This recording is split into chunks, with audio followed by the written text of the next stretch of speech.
অনেক বছর আগের কথা। হিমালয়ের কোলে ছিল এক পবিত্র ভূমি, ঘন বন, পুনো ঝর্ণা আর মেঘে ঢাকা পাহাড়। মানুষ তখনও ছোঁয়নি এই প্রান্তর। এই নীরব প্রকৃতির মাঝে ধীরে ধীরে গড়ে উঠল লেপচাঁদের বসতি। তারা ছিল প্রকৃতির সন্তান। ঝর্ণা ছিল তাদের দেবী, পাথর ছিল পূজনীয়। বাঁশের টুপি, রঙিন পোশাক আর প্রার্থনার শব্দে ভরে উঠল বাতাস। এরপর এলো সিকিম রাজ্য। তাদের নেতৃত্বে নির্মিত হলো ছোট ছোট বৌদ্ধ মঠ। ভুটিয়া রাজার দূতেরা লেপচা গ্রামে এসে সখ্যতা গড়ল, উপহার দিল লবণ আর সুতো। সেই ছিল পাহাড়ের প্রথম বন্ধুত্ব। কিন্তু ইতিহাস থেমে থাকে না। হঠাৎ একদিন কুয়াশার ফাঁক গলে হাজির হলো গোর্খা বাহিনী, নেপাল থেকে আগত যোদ্ধারা। তাদের খুকরি ঝলসে উঠল, গ্রাম জ্বলল, ভয় ছড়িয়ে পড়ল পাহাড়ে। সেই উত্তাল সময়ে সাহসিকতার সঙ্গে এগিয়ে এলো সিকিম আর ব্রিটিশ বাহিনী। পাহাড়ের চূড়ায় তিন জাতির মেলবন্ধনে স্থির হলো ভবিষ্যৎ। দার্জিলিং উপহার দেয়া হলো ব্রিটিশদের হাতে 1835 সালে। তখনও দার্জিলিং ছিল নিঃসঙ্গ, বনভূমি আর মেঘের শহর। কিন্তু ব্রিটিশরা দেখল সম্ভাবনা। তারা গড়তে শুরু করলো। পাহাড়ের বুক চিরে তৈরি হলো স্কুল, গির্জা আর স্যানিটেরিয়াম। তারপর এলো সেই অধ্যায় যা দার্জিলিংকে বিশ্ব মানচিত্রে স্থান দেয়, চা। গোর্খা নারীরা পাহাড়ের ঢালে ঢালে চা গাছ রোপণ করে পরিশ্রমে গড়ে তুললেন বিশ্বখ্যাত স্বাদ। আর 1881 সালে সেই স্বাদকে নিয়ে চলল ছোট্ট একটা রেলগাড়ি, দার্জিলিং হিমালয়ান রেলওয়ে। সময়ের স্রোতে এখানে এসে মিশল অনেক জাতিগোষ্ঠী। নেপালি, লেপচা, তিব্বতী, বাঙালি সবাই এই শহরটাকে নিজের করে নিল। বাজারে বাজলো ঘণ্টা আর বাঁশির শব্দ একসঙ্গে। 1947 সালে ভারতের স্বাধীনতার সঙ্গে নতুন সূর্য উঠল দার্জিলিংয়ের গায়েও। স্কুলের ছাদে উঠল ত্রিবর্ণ পতাকা। একসাথে পড়তে বসলো সব সম্প্রদায়ের শিশু। আর আজ আজ দার্জিলিং সেই পুরনো মেঘমাখা শহরই, কিন্তু তাতে মিশে আছে ইতিহাস, পরিশ্রম আর ভালোবাসা। এই শহর শুধু জায়গার নাম নয়, এই শহর একটা কাহিনী, হিমালয়ের রানীর কাহিনী। আর আমাদের এবারের দার্জিলিং ভ্রমণের গল্প শোনাবো এই পর্বে। সঙ্গে আপনাদের জন্য থাকবে দার্জিলিংয়ের সম্পূর্ণ ভ্রমণ গাইডও। সঙ্গে থাকুন।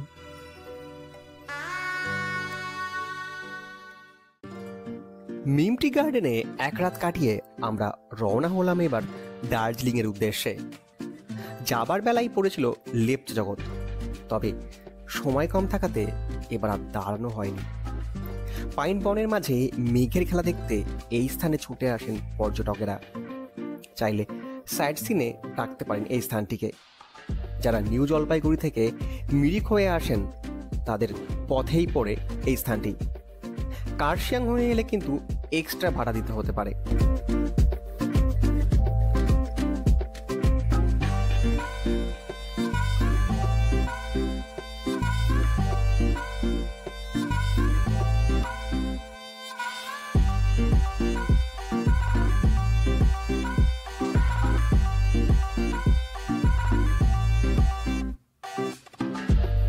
এরপর এলাম ঘুম স্টেশনে, যা কিনা ভারতের সর্বোচ্চতম রেলওয়ে স্টেশন। প্রায় 7,500 ফুটের উঁচুতে অবস্থিত এই স্টেশন কিন্তু সেদিন তার আসল রূপ ধারণ করেছিল, যেমনটা আমরা ম্যাহুনাতে দেখেছিলাম। শুধুমাত্র অভাব ছিল একটা স্টিম ইঞ্জিনের। দার্জিলিং এ এসে এই ঘুম স্টেশনে কিন্তু অন্যতম একটা স্থান হতে পারে আপনার সাইট সিনের জন্য। একদম স্টেশন দার্জিলিং কাছে, আর এখানে এসে কিন্তু অ্যাক্টিভিটি করবার মতন স্টেশনে বসে থাকার একটা অন্যতম। আর এখানে এসে চা খেতে ইচ্ছা করে কিন্তু সেটা কিন্তু এখানটা অ্যাভেলেবেল, কারণ দার্জিলিং আসলে চা খাওয়ার ঠান্ডার মধ্যে। আর আশেপাশে এখন কুয়াশা পুরো ভর্তি, যেমনটা আমরা চাই কুয়াশা মাখা একদম দার্জিলিং, এটা কিন্তু ঠিক সেই রকমই। ঘুরতে এলে কিন্তু এখানে চা খেতে পারেন। এখানটায় দার্জিলিং চা 20 টাকা করে মিল্ক টি আর কি। এখানে বেশ কিছু ক্যাফেটেরিয়া এখন হয়েছে দেখছি।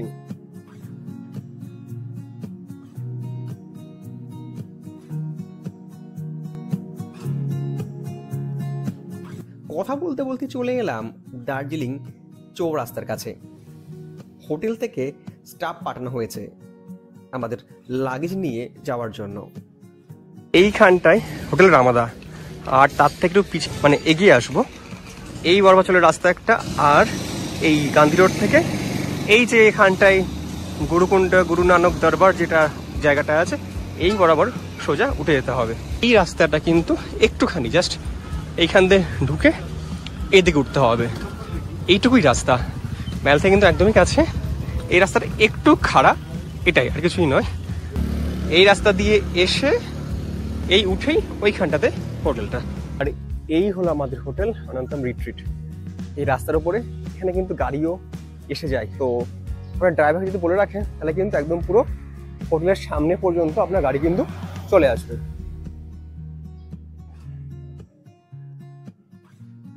এখানে প্রবেশ করে এখানে রয়েছে আপনার রিসেপশন, এখানে রয়েছে বসবার জায়গা। আর এই হলো আমাদের আজকের রুম 207 নম্বর।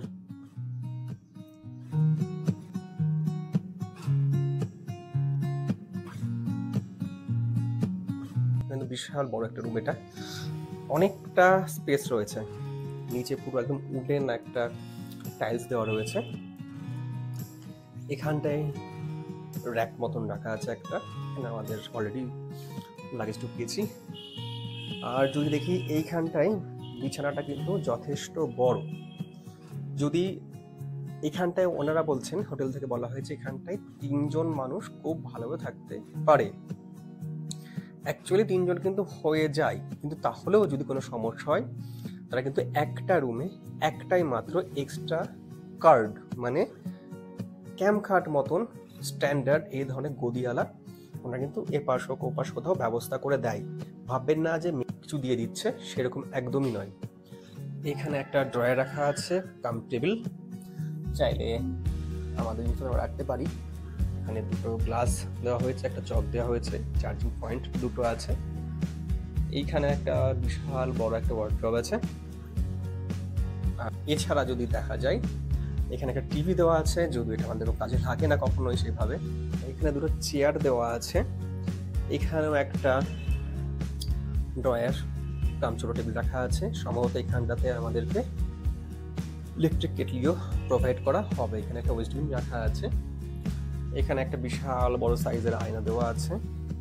আর এই রুম থেকে যদি আমি জানালাটা খুলে দিই তাহলে কিন্তু সুন্দর একটা এরকম একটা ভিউ আছে। মাউন্টেন ভিউ কিন্তু পাবেন না, এটা সিটি হোটেল, এখানে মাউন্টেন ভিউ কিন্তু নেই।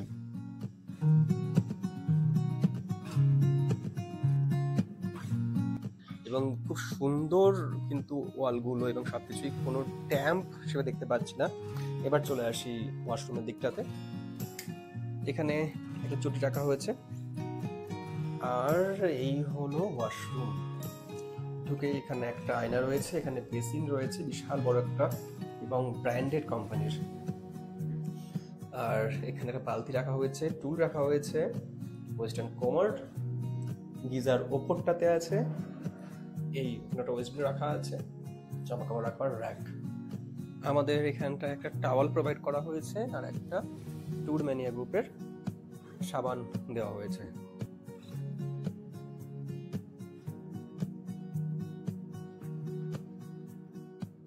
আর আমার এই হোটেল থেকে বেরিয়ে এসে এই রামাদার নিচে এখান থেকে কিন্তু শেয়ার ট্যাক্সি পাওয়া যাচ্ছে এখান থেকে সরাসরি শিলিগুড়ি যাওয়ার জন্য। আর এই হলো সোজা কেবিনটাস দেখা যাচ্ছে। জাস্ট আমরা মানে কয়েক পা হেঁটেছি। আর এখানে সব রিজার্ভ কার সাইট সিনের জন্য কিন্তু এই জায়গাটা। ইচ্ছে হলো আজ একটু মহাকালে মাছ ভাত ট্রাই করি, কারণ প্রতিবার এখানে একবার হলেও খাই। তবে খাবার পর যে অভিজ্ঞতা হলো তা আমাকে নিরাশ করলো, কারণ এবার এসে দেখলাম মহাকালের সামনে রীতিমতন লাইন লেগে গেছে। লাইন আমি দেখিনি, বরাবর ভিড় দেখেছি। তবে একটা কথা না বললেই নয়, আমার কিন্তু মহাকালের ফুড কোয়ালিটি আগের থেকে অনেকটাই মানে একটু কমা লাগলো যাকে বলে। কারণ সেই ভাতগুলো সেই ব্রোকেন রাইস মতন, ডালগুলো পাতলা, সবজিগুলো অতটা গলেনি, পাতলা ল্যালবেলে ঝোল টাইপের। তো ওভারঅল এবার কিন্তু মহাকাল আমাকে হতাশ করলো। ভিড় বেড়েছে, চাকচিক্য বেড়েছে, কিন্তু আসল যে বিষয়টা খাবারের কোয়ালিটি সেটা কিন্তু অনেকটাই কমেছে।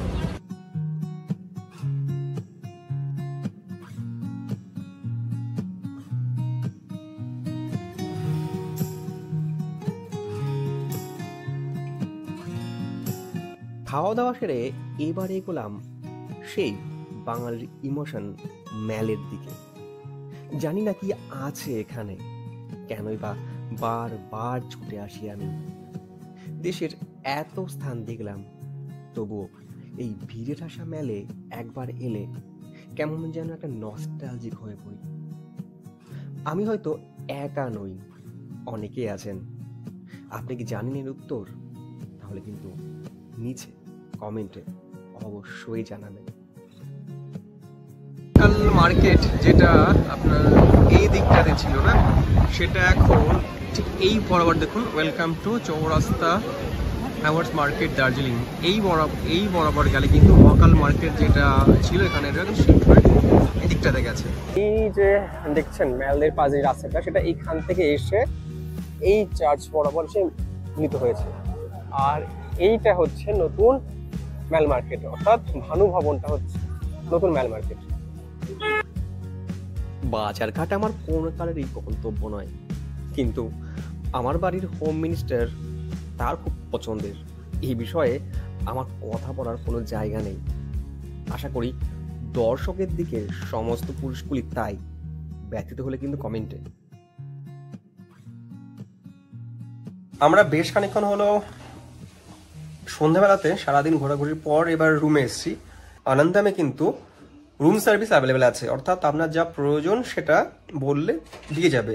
হ্যাঁ, একটা অসুবিধা আছে, সেটা হচ্ছে এখানটায় ইন্টারকম নেই, কিন্তু আপনার ম্যানেজারের ফোন নাম্বার থাকবে বা নিয়ে নেবেন, তাকে বললে পারি কিন্তু আপনার যা প্রয়োজন দিয়ে যাবে। সঙ্গে ইন্টারনেট কানেকশন বেশ ভালো রয়েছে। আমি মানে টিভিতে ইউটিউব চালিয়ে একটা ব্লগ দেখছি রীতিমতন, ওই দিক একটা যেটা ব্লগ দেখছি। আমি মোটামুটি সবার ব্লগই দেখি, বেশ কিছু মানে ব্লগই দেখা হয় আর কি, বেশ কিছু মানুষের ব্লগই দেখি, তার মধ্যে বইদারটাও দেখি মাঝে মধ্যে। অস্বীকার করতে কোনো অসুবিধা নেই, সবাই সবাইকে দেখে কিন্তু কেউ স্বীকার করে না, এটাই খারাপ লাগে আর কি। এবার রাতে খাবার পালা। আজকে ডিনারে রয়েছে এটা পোলাও, যদি ফ্রাইড রাইসের মতন। আর এখানে আছে আলুর দম নাকি ভাই এটা? আচ্ছা, এটা আলুর দম। আর এখানে আছে চিকেন, এটা আছে পায়েস। এইটি হলো অনন্তমের ইন হাউস রেস্টুরেন্ট। এখানে কিন্তু প্রায় 16 জন মানুষ খুব ভালোভাবে খেতে পারে, এবং একটা গোটা টিম কিন্তু এখানে খাওয়া দাওয়া করতে পারে।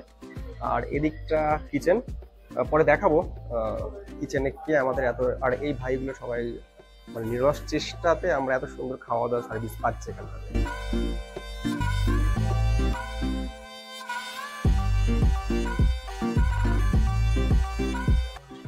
আমি একটা রুটি চেয়েছিলাম, রুটিও দিয়ে দিয়েছে। আর এখানে আছে পোলাও, যদিও ওটা ফ্রাইড রাইসের মতনই, যাই হোক। আর তার সঙ্গে আছে আলুর দম, আর এখান থেকে আছে চিকেন, শেষে আছে পায়েস। অনন্তমের টেস্ট নিয়ে তো কিছু বলার নেই। এর আগের একটা ব্লগে আমি এখানে এসেছিলাম, সেখানে শুধুমাত্র ব্রেকফাস্ট এক্সপিরিয়েন্স ছিল, অসাধারণ ছিল। আশা করবো সেই যে একটা নাম সেটা রাখবে।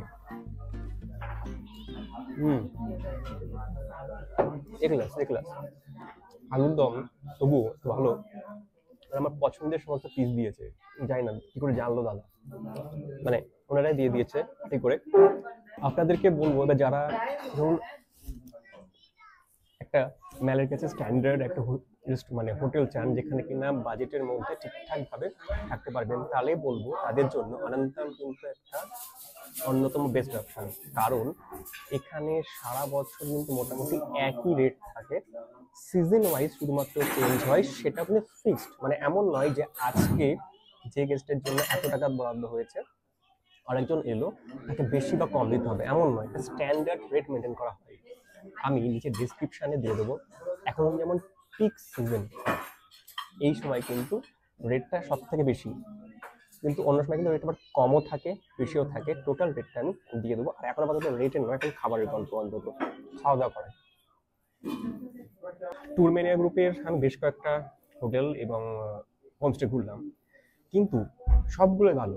ব্যক্তিগতভাবে রান্নার দিক থেকে আমি সব থেকে আগে রাখবো এই অনন্তম রিট্রিটকে। বিশ্বাস করুন, এত সুন্দর রান্না আমার মনে হয় মানে এ ক্লাস রেস্টুরেন্টেও দিতে পারবে না। আজকের খাবারের অনুযায়ী বলছি, হতে পারে আপনি যেদিন এসে খাবেন হয়তো খারাপ বা এর থেকে ভালো হতে পারে, সেই মাপকাঠিটা আলাদা। কিন্তু আমি আগের দিনের ব্রেকফাস্ট এবং আজকের দিনের ডিনার মানে দুটোকে কম্পেয়ার করে বলছি যে ওয়ান অফ দ্য বেস্ট। মানে এত সুন্দর খাওয়া দার্জিলিং এসে বোধহয় আমি খুব খুব কম খেয়েছি, আমার মনে পড়ে না। টপ ক্লাস রেস্টুরেন্টকে পুরো ফেল করে দেবে বলে বলে গোল মারবে একদম পুরো। অসাধারণ রান্না, এই দিক থেকে কিন্তু আমি মানে 10-এ আপনাকে 20 দেবো। কিন্তু মানে চিকেনের স্বাদটা এত সুন্দর, আলুর দমের স্বাদটা এত সুন্দর, পায়েসটাও এত সুন্দর, পায়েসটা একটা সিমুই টাইপের, দুর্দান্ত, এ ক্লাস।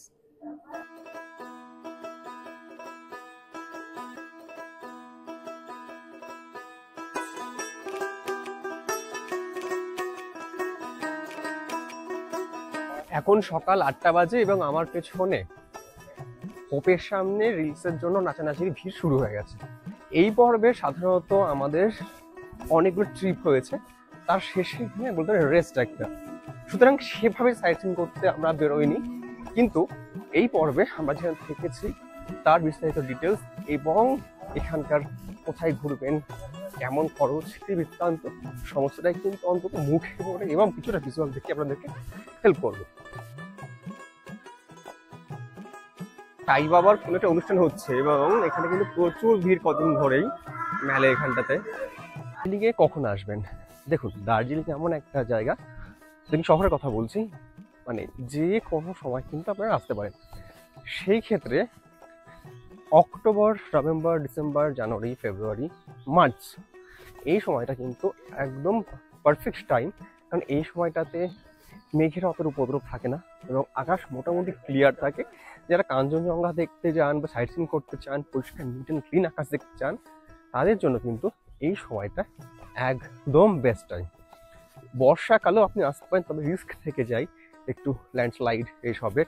তবে এই সময়টাতে কিন্তু পাহাড়ের এক অন্য রূপ থাকে এবং সেই রূপ যদি আপনি দেখতে চান তাহলে কিন্তু আপনাকে আসতেই পারেন। আমি যেমন এখন বর্ষাকালে আছি, তবে এই সময়টায় কাঞ্চনজঙ্ঘা দেখা যায় না তুলনামূলক। এই সময়টাতে মানে এখনো সিজন চলছে, কিন্তু কদিন পর মনসুন পুরোপুরি শুরু হয়ে যাবে, তখন হোটেলের দাম, গাড়ির মানে ভাড়া সবচেয়ে কিন্তু কমে আসবে তুলনামূলক।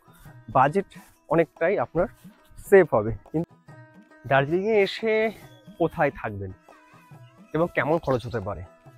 দার্জিলিং এমন একটা জায়গা যেখানটায় আপনি প্রচুর হোটেল অপশান পাবেন, অনলাইন, অফলাইন, সব রকম। যেমন ধরুন, আপনি কিন্তু এখানটায় সিজন টাইমে 500 টাকার হোটেলটা সেটা 1500 টাকা হয়ে যায়, 2000 টাকার হোটেলটা সেটা 2500 টাকা, 3000 টাকা হয়ে যায়। কিন্তু কিছু স্ট্যান্ডার্ড কোয়ালিটির হোটেল আছে যাদের সারা বছর একটা রেট চলে, তাদের সিজন ওয়াইজ একটা রেট বাড়ে, বাট সেটা লিমিটেড, মানে সেই এটা রেট চার্ট ওয়াইজ। সুতরাং চেষ্টা করবেন সেই ধরনের হোটেল নেওয়ার, কারণ ওই সস্তা খুঁজতে গিয়ে কিন্তু অনেক সময় 500 টাকা হোটেলটা এখন 2000 টাকা দিয়ে দেবেন, দেখবেন যে 2000 টাকা দিয়ে আরও একটা ভালো কোয়ালিটির হোটেল কিন্তু আপনি মিস করে যাবেন। এবার কী করে পাবেন? বিভিন্ন রকম অনলাইন সাইট রয়েছে, সেখান থেকে পেতে পারেন। অনেকে এখানে এসে খোঁজেন, কিন্তু সেক্ষেত্রে কিন্তু অনেকটা ঝক্কি, মানে এই লাগেজপত্র নিয়ে খোঁজাখুঁজি সেটাও করতে পারেন। হোটেলের দাম নানা রকম আছে, আপনি 700-800 থেকে শুরু করে মানে 40-50 মানে 1000 টাকা পর্যন্ত হোটেলে ভাড়া আছে। সুতরাং এটা আপনার উপর। দার্জিলিংয়ে এসে কি কি দেখবেন? দার্জিলিংয়ে 3 স্পট, 5 স্পট, 7 স্পট এই ধরনের অনেক স্পট রয়েছে। যেমন আপনারা যেগুলো দেখতে পারেন,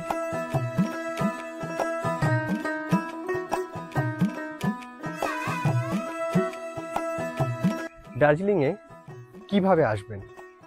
দার্জিলিং আসবার জন্য আপনারা ভারতবর্ষ কেন পৃথিবীর যে কোনো প্রান্ত থেকে খুব সহজে আসতে পারেন, ট্রেনে, সড়ক পথে, এছাড়াও আকাশপথে অর্থাৎ ফ্লাইটে বিশ্বের যে কোনো প্রান্ত থেকে, ভারতবর্ষের প্রান্ত থেকে নেমে যান বাগডোগরা এয়ারপোর্টে।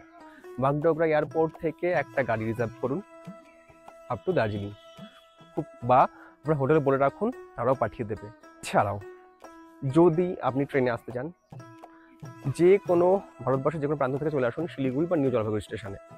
সেখানে নেমে বাস পাবেন, যেটা 5টার মধ্যে আপনাকে নামিয়ে দেবে, সময় লাগবে 3 থেকে 3.5 ঘন্টা।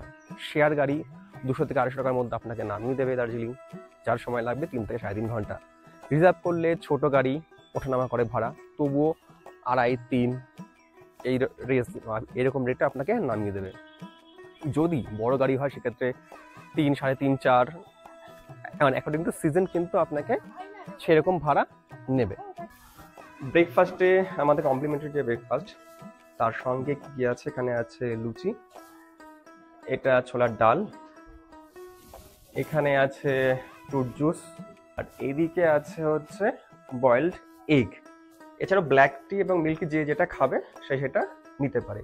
এই হলো এখানকার অ্যারেঞ্জমেন্ট ব্রেকফাস্টের জন্য। এছাড়াও যদি কেউ বাটার, হ্যাঁ আচ্ছা, এই ভাইরা কিন্তু প্রথম থেকে বেশ সাপোর্ট দিয়েছে, যার জন্য কিন্তু আমাদের আরো এখানকার থাকা খাওয়ার বিষয়টা আরো বেশ ভালো হয়েছে। যে যার হাতে রান্না খেয়ে এত আমরা বলছিলাম, এই হলো সেই দাদা। দাদা, তোমার হাতে পুরো জাদু আছে। এবার ফাইনালি আসি যে কেমন খরচ হতে পারে। দেখুন, দার্জিলিং ঘুরতে আসলে এক একটা মানুষের একটা বাজেট থাকে। কেউ ধরুন 1000 টাকা হোটেলে থাকে, কেউ 50,000 টাকা হোটেল থাকে, কেউ 2 হোটেল থাকে। এবার বিষয়টা হচ্ছে আপনার উপর নির্ভর করবে যে আপনি কোথায় থাকবেন, শেয়ারে ঘুরবেন মানে বা রিজার্ভ করবেন, সেটা গ্রুপে আসবেন নাকি সিঙ্গেল আসবেন, এর উপর নির্ভর করছে আপনার কস্টিংটা। কি কি দেখবেন, কতদিন থাকবেন। সুতরাং 3,999 টাকাতে দার্জিলিং ঘুরে দেখুন। ইউটিউবের থাম্বনেল দেখলেন, দৌড়ে চলে আসলেন, খরচ হলো 10,000 টাকা।